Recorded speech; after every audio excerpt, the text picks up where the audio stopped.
Not bad. It's a little shorter, about 10 seconds. Good morning, folks. Welcome back to the Shadow and Sun Show, and welcome back to another one of my world building series. I forget what we're calling this one. I'll have to look it up.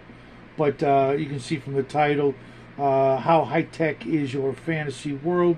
I was doing some thinking about this for a while, and you guys know me. I like to mix things up. I like to mix genres and historical timelines when it comes to when inventions were created, and throw out traditions and earthly standards when creating a brand new world. But let's start at the very beginning. When you're creating a world of your own, I don't think you need to follow Earth's chronological timeline of when things were invented and who they were invented by. If you want to have,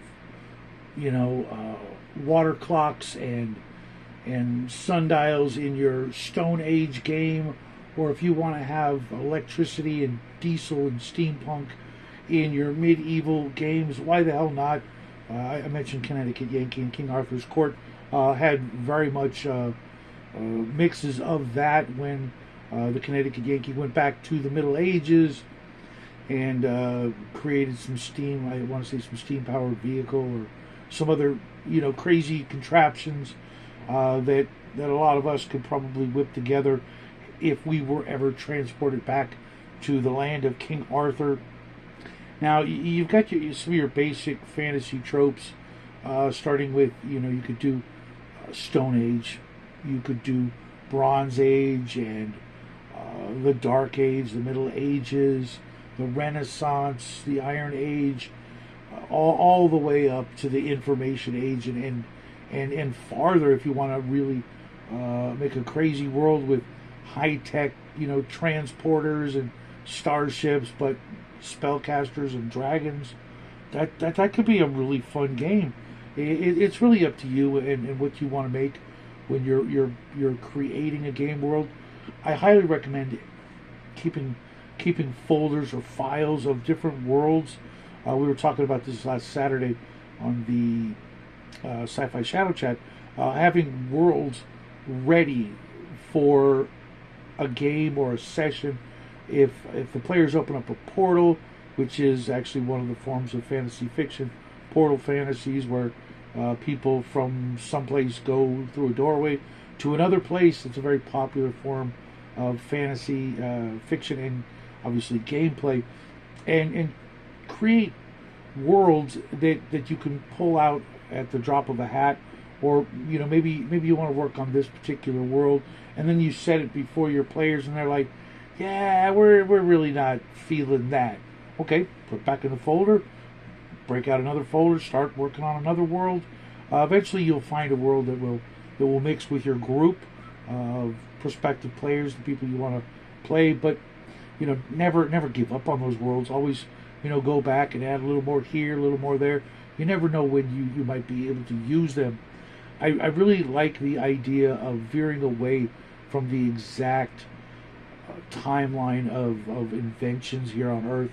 This was invented here, and I know the argument that, well, you couldn't invent this before you invented that. Well, why not? If you know some of the steps along the way that it took to invent this, well, maybe because of magic or circumstance or some other factor, someone did in fact create this or that ahead of schedule. Maybe even worlds that have yet to develop a particular technology or science. Maybe that gets prolonged because of there being magic in your world. Maybe mastery of electricity, as we know it, never comes about because people learn to use magic to create light and do these other things. But you could still have other branches of technology still arrive. There's no reason why you couldn't actually have the equivalent of magical computers or calculators or toasters or whatever, if it fits within your vision of a brand new world that you want to create. I've created a lot of worlds over the years,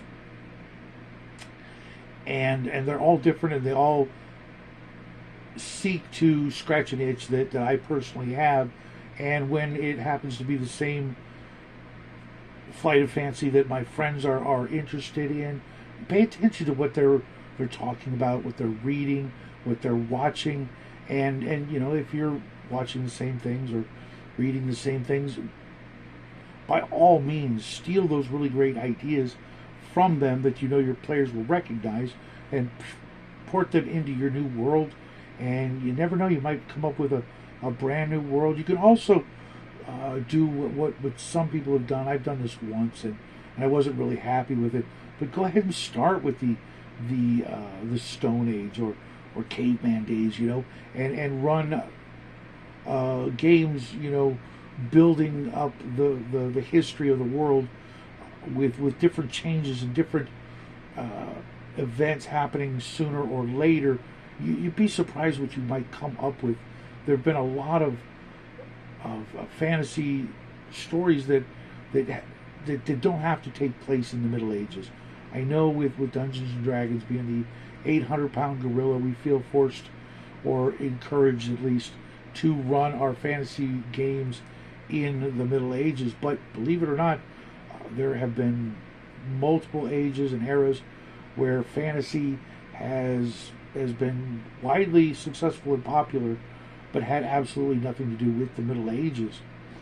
I know it's easy to get caught into that rut, but it happened here on Earth, our Dark Ages and our Middle Ages, for reasons that are uniquely part of Earth, and would not necessarily have to coincide with the omniverse, the multiverse, whatever you want to call it.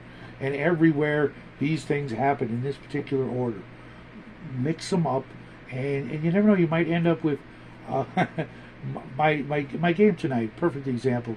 The party and their fleet of flying airships as well as sailing ships were headed to a destination, and lo and behold, they encountered 3 wings of fixed-wing aircraft, high-speed attack craft, very much like Japanese Zeros. We just call them that just because I wanted to get that sort of imagery and feel of their speed, maneuverability, and hostility, followed by 2 wings of bomber aircraft, followed by the giant silver stealth sort of version of an aircraft carrier that they all came from, and their magic and their weaponry and their tactics, and they summoned a storm elemental, Arduin of course, and had cannons, and they had the giant orichalcum golem throwing telephone poles like javelins, knocking a couple of the aircraft out of the air, things like that. And it all felt perfectly natural in the particular world that I was or am running, which happens to be the world of the God Wars, from the play-by-post game we ran last year. and this particular world's technological and magical advances intermingled, allowed them to quite early in the history of the world come up with flying machines and submersibles and floating islands and a floating giant aircraft carrier. And I didn't have to describe it or even explain how the aircraft can fly. Are they combustion engine? Are they magical? Didn't matter. They enjoyed the hell out of it.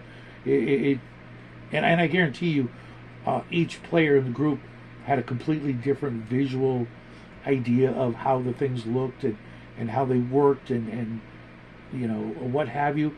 And there were no discrepancies, no qualms or hey, you can't have this, you can't have that. Mind you, I play with a really good group of mixed players that have different backgrounds and different desires. But when the session was over, everybody had a great time, and it was all because we went and did things that most other games don't do, which is honestly not give a rat's if things made perfect sense in relationship to the real world and how technology came about the way it did here. There's no reason you can't just pull whatever just sounds cool.